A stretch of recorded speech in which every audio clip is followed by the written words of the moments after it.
Salve, salve galera, eu sou o Ricardo do canal Polotaco e hoje no vídeo vamos fazer um vídeo mais de pauta, de debate, de conversa para falar sobre um tema que vem sendo sempre falado, sempre avivado, que é a força da indústria automotiva chinesa, o qual os chineses vêm invadindo, os mercados automotivos mundiais, e leia-se aí o do Brasil também, mais ou menos como tudo começou e como ela chegou onde chegou hoje, Então, fazendo aqui para deixar o like, se inscreva no canal, que ajuda demais, comente, compartilha.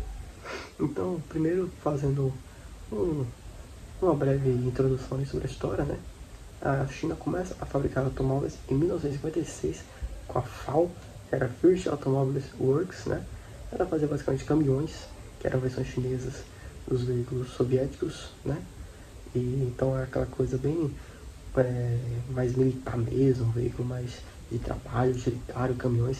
Esse era o foco dos veículos chineses. Era bem desconhecida a população ainda que era muito pobre ainda, se recuperando, ainda buscando evoluir, poder aquisitivo muito baixo.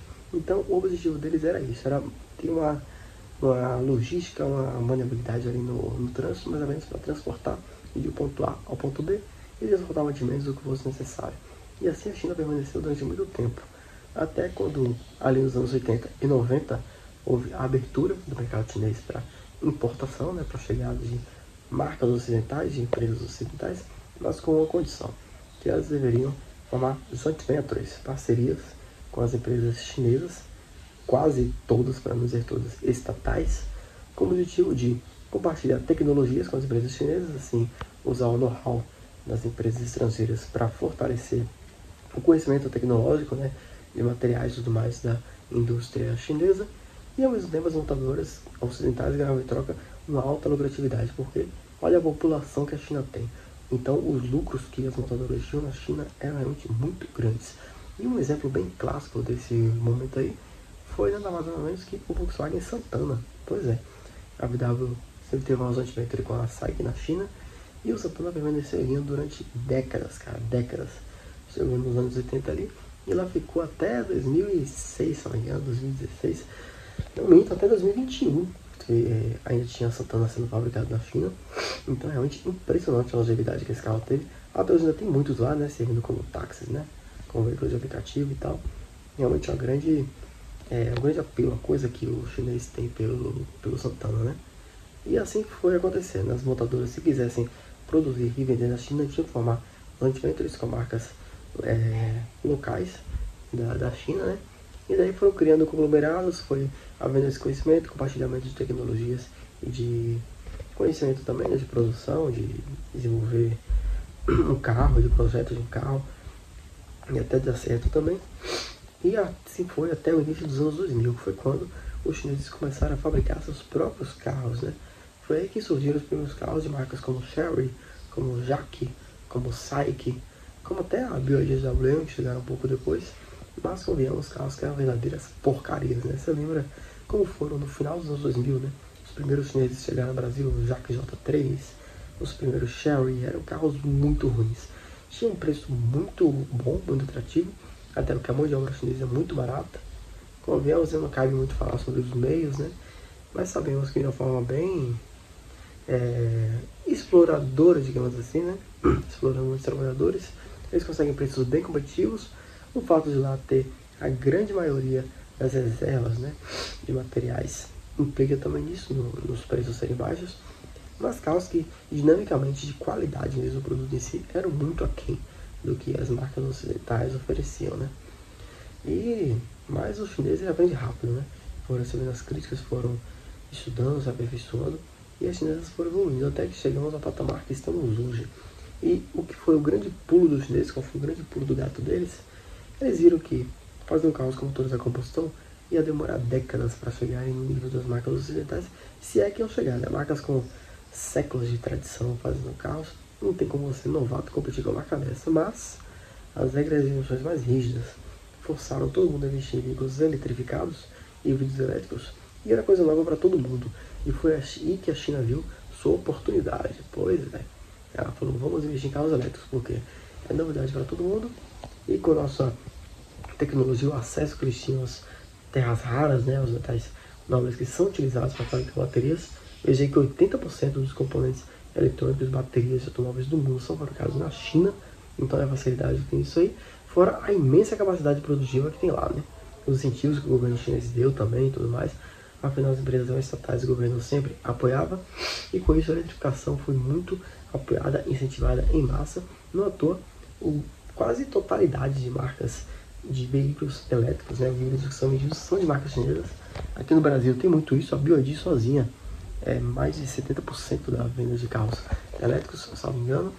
Então você vê que é impressionante isso aí, né? Como eles acharam esse espaço, como foram evoluindo e como chegaram nesse nível realmente bem impressionante, né? De tecnologia, de carros bem feitos, bem equipados e com preços atrativos. O que pega os chineses ainda é o preço muito atrativo, muito agressivo frente à concorrência, e como eles conseguem fazer carros elétricos e tal, com a tecnologia de bateria, sem cobrar tão caro por isso, cara. Isso é muito impressionante, muito impressionante. E elas vêm usando produções maciças, grandes produções impressionantes. Lembrando que o mercado chinês é imenso, né? Ano passado foram vendidos 31 milhões de carros na China. Aqui no Brasil foram 2,5 milhões. Então olha como o mercado brasileiro é ínfimo perto do mercado chinês, né? Como vende carros a mais o mercado chinês. É realmente impressionante isso aí. E principalmente players como o BYD e GWM chegaram com muita força no mercado brasileiro, não só no mundo. E o potencial e a quantidade de unidades que se vende no Brasil não é um número irrelevante. E viram que aqui também é um celeiro muito bom para vender para toda a América Latina, né? Um lugar ideal para você produzir e mandar. Notou que a BYD está com a fábrica em Massari, a GWM com a fábrica em Iracemápolis, a Geely, né, na parceria com a Renault também produzindo. E olha a infinidade de marcas chinesas que nós já temos se infiltrando no mercado brasileiro. Tem Geely, a GAC que chegou recentemente, a Zeekr, a própria SAIC também. Cara, é marca chinesa atrás de marca chinesa. Algumas não tiveram tanto sucesso como a Neta, né? A Neta declarou falência na China, a situação está bem delicada dela. Então, devo dizer que não deixa de ser um risco você investir na marca chinesa nova assim. Eu esperarei um tempo, né, para avaliar, ver como é que tá. E outra questão polêmica também, envolvendo os carros, as marcas chinesas, é as condições de trabalho, materiais, como eles conseguem esses preços, né? Recentemente, a BYD foi condenada pelo Ministério Público, né, a pagar indenizações milionárias aos trabalhadores que foram flagrados em condições análogas à escravidão na obra, né, na fábrica aqui em Camaçari. Então, isso diz muito também sobre como é a filosofia deles, né? É uma coisa que eu realmente não concordo, né, com essa maneira. Fico realmente bem cismado, ressabiado com esse tipo de conduta que a gente vê, né? Tipo assim, se não fosse pego, iam ficar sempre com esse tipo de conduta, com quem trabalha lá. É algo assim, ficar bem pensativo, bem com o pé atrás, viu, com relação a isso aí. Bem complicado. Então é mais uma questão que entra na nossa pauta, né, no nosso debate aqui. Os Estados Unidos, claro, medidas protecionistas, né? Trump meteu 145% de imposto para todo produto chinês para tentar segurar essa invasão chinesa. A China já contra-atacou, segurando muito as exportações de terras raras, né? De matérias nobres, sempre um retaliando o outro. Tá uma briga feia, né? Se desenhando aí. Até porque, infelizmente, hoje somos muito dependentes da China, né? Ela detém o monopólio de tecnologia, de materiais importantes. Infelizmente, todos nós dependemos muito da China. O tamanho e o poderio que ela construiu é realmente bem complicado tudo isso. E também como entender, né? Tipo assim, as marcas tradicionais têm que correr atrás do prejuízo, né? Oferecer produtos mais competitivos, com preços melhores, tão bons quanto o que os chineses conseguem fazer hoje em dia. Me impressiona muito, cara, como os chineses aprenderam e como evoluíram rápido também, né? Seus carros, realmente bem impressionante isso aí. E, ademais de todas essas questões, o que a gente pode dizer sobre a indústria chinesa é que ela cresce muito, ela cresce rápido e ela não vai dominar o mundo, ela já está dominando o mundo automotivo. E até as carros elétricos que não são de marcas chinesas usam uma arquitetura chinesa, usam plataforma chinesa, uma parceria que a marca ocidental tem com alguma joint venture chinesa. Então, querendo ou não, tudo é chinês.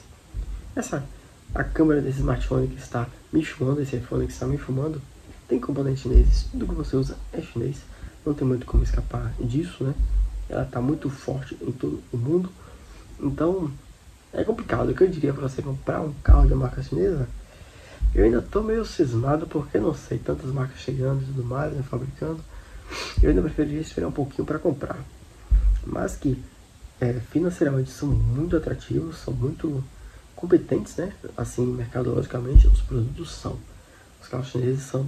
Já tive a oportunidade de testar 2 carros dessa remessa chinesa mais nova, né? O Buick Dolphin elétrico e o GW Rav H6 híbrido. E são ambos me mostraram carros realmente bem competentes, bons, o acabamento fenomenal, fora de série.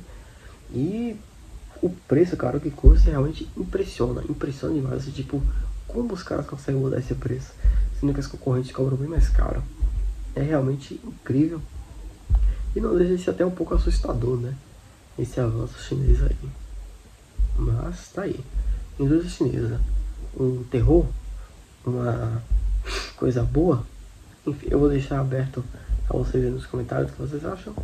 E é basicamente isso aí, né? Aqui uma pequena pensada sobre o poderio que a indústria automotiva chinesa tem hoje e a força que ela pode chegar a ter, né?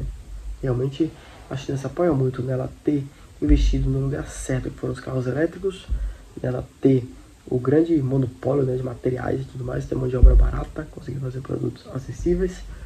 Realmente não concordo, né, da maneira como é feito sem direitos trabalhistas, uma coisa bem explorativista mesmo, né, explorando os trabalhadores. É algo que a mim não agrada, a maneira como são feitas as coisas. Mas é o que tá aí. E infelizmente, ou felizmente, não sei, dependemos deles. Não tem muito o que fazer não. E é isso aí, dominando o mercado, dominando o mundo. Pois é. Então deixa aí, se você concorda com essa invasão chinesa, discorda, qual a sua opinião sobre tudo isso, se devemos taxar mesmo os produtos chineses para incentivar a nossa indústria nacional, essa indústria nacional que está chorando muito, aqueles que correm atrás para evoluir produtos no mesmo nível dos chineses. Enfim, está aberta a discussão. Que é meu ponto de vista, é isso aí. Então, valeu, deixa o like, se inscreva no canal, compartilhe com os amigos, valeu, é nóis, fui!